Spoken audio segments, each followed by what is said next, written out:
This is the story of a forgotten battle in which Poland overcame the Soviet Red Army and may well have changed the fate of Europe and of the world. It's the story of the Battle of Warsaw, the miracle you've never heard of. In 1918, after 123 years of occupation, Poland rose again and the Poles were fervently rebuilding their country. Just a year earlier, Lenin and the Bolsheviks had taken power in Russia, and upon having consolidated their position, they proclaimed the need for worldwide communist revolution.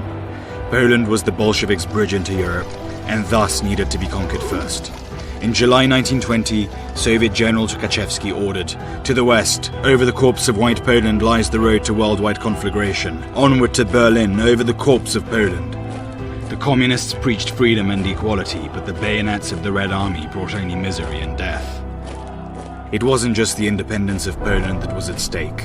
If Poland fell, Western communists would have received the military support of the Red Army, and Europe may have fallen to communism. The Polish nation came together and mobilized its resources. Over 100,000 Poles from all walks of life enlisted in the volunteer army. Thousands of women joined a female paramilitary, civilians gathered food and medical supplies, and church pews filled up as Poles prayed for victory. Volunteers from abroad joined the Polish army. Americans formed the Kościuszko Volunteer Flight Squadron, and the Hungarians supplied ammunition. The Soviets advanced, confident in victory. However, Polish military intelligence had decrypted the Red Army's radio messages, and the Poles prepared themselves for the oncoming onslaught.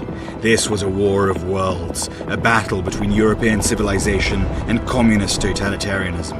And here, on the outskirts of Warsaw, on the 15th of August, against all odds, the Poles prevailed. It took the tactical genius of Polish leaders, Piłsudski, Rozwadowski and Haller, the courage of Polish soldiers and the mobilization of the whole country to overcome the Soviets. Since the victory occurred on the Feast of the Assumption, the battle came to be known as the Miracle of the Vistula. The Bolsheviks who were meant to enter Europe over Poland's dead corpse were not only stopped but also turned back and contained. Remember, your freedoms are not free. They are hard-fought and paid for in blood. Do not waste this gift.